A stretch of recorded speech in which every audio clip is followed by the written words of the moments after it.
అది ముఖ్యమంత్రి స్థాయికి తగినటువంటి విషయం. అంటే పులిని చూసి నక్కవాతలు పెట్టుకుంటే ఏమవుతుందో నిన్న గదే జరిగింది. ఎందుకు ఆ మాట అంటున్నా అంటే, సరే అది రేవంత్ రెడ్డి గారు తెలిసి చేసిండో తెలియక చేసిండో కానీ ప్రజలకు మాత్రం కుల్లం కుల్లా అర్థమైంది. కేసీఆర్ గారి స్థాయి ఏందో రేవంత్ రెడ్డి గారి స్థాయి ఏందో నిన్న రాష్ట్ర ప్రజలకు స్పష్టంగా అర్థమైంది. వేరియస్ సోషల్ మీడియా ప్లాట్ఫామ్స్ ఉంటాయి, టీవీ ఛానల్స్లో ఉండేటువంటి ఆన్లైన్ ఛానల్స్ కావచ్చు, అదర్ సోషల్ మీడియా ప్లాట్ఫామ్స్లో నిన్న చూస్తే కేసీఆర్ గారి ప్రసంగాన్ని 36 లక్షల మంది లైవ్లో చూడడం జరిగింది. రేవంత్ రెడ్డి గారి ప్రసంగాన్ని కేవలం 4 లక్షల మంది మాత్రమే లైవ్లో చూసినారు. అంటే not even 10% of the viewership. KCR గారి వ్యూవర్షిప్లో 10% కూడా రేవంత్ రెడ్డి గారికి వ్యూవర్షిప్ లేదు. అంటే ప్రజలు కేసీఆర్ గారి పట్ల ఎంత గౌరవంగా ఉన్నారు, 2.5 ఏళ్లలో నీ స్థాయి ఎక్కడి నుంచి ఎక్కడికి పడిపోయిందో స్పష్టంగా అర్థమవుతుంది. దానికి ఇంకో లైవ్ కూడా చూపిస్తాను నేను. బీఆర్ఎస్ పార్టీ అఫీషియల్ వెబ్సైట్లో మా న్యూస్ ఛానల్లో 2000 మంది కేసీఆర్ గారిది 2K లైవ్ చూస్తూ ఉన్నారు నిన్న.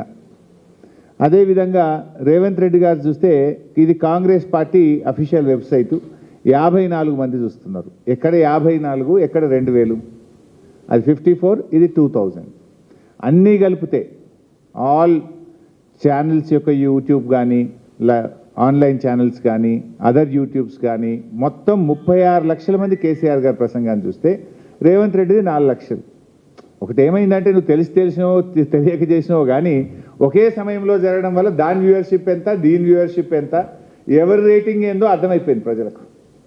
రేవంత్ రెడ్డి గారి స్థాయి ఏందో, కేసీఆర్ గారి స్థాయి ఏందో రాష్ట్ర ప్రజలకు మాత్రం కంపారిజన్ మాత్రం స్పష్టంగా అటు చూస్తే 2000 కనబడుతుంది, ఇటు చూస్తే 54 కనబడుతుంది. అటు చూస్తే లక్షల్లో ఉంటుంది, ఇటు చూస్తే వేలల్లో ఉంది. అంటే నీ పరిస్థితి ఏమైపోయిందో 2.5 సంవత్సరాల్లో ఇప్పటికన్నా తెలుసుకోను. ఇప్పుడు అయినా కేసీఆర్ గారు దాదాపు 50 నిమిషాలు మాట్లాడిండ్రు. కనీసం నీ పేరన్నా తీసిండా, నీ పేరన్నా ఉచ్చరించిండా?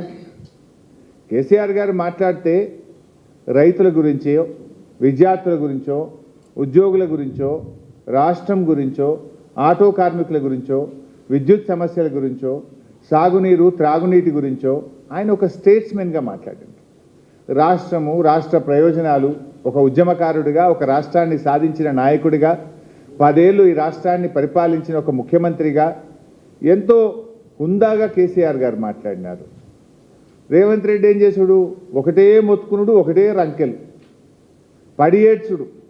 ఎందుకంత ఫ్రస్ట్రేషనో నాకైతే అర్థమవుతలేదు. నీకు ఎందుకంత బాధ రేవంత్ రెడ్డి?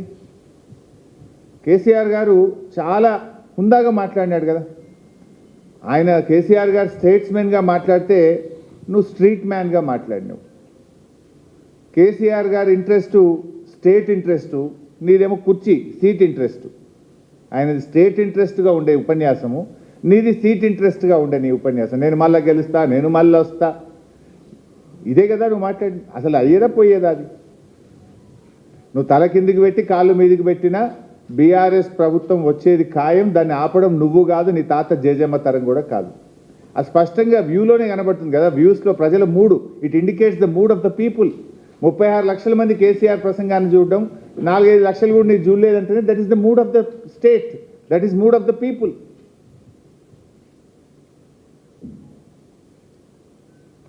ఇక కేసీఆర్ గారు ఆయన మాట్లాడిన దాంట్లో కనీసం నువ్వు బాధ్యతగా ఒక ముఖ్యమంత్రిగా వాటిని తీసుకో, ఆ సూచనలు తీసుకో. ఏమైనా కొంతైనా చేయగలిగితే చెయ్యి.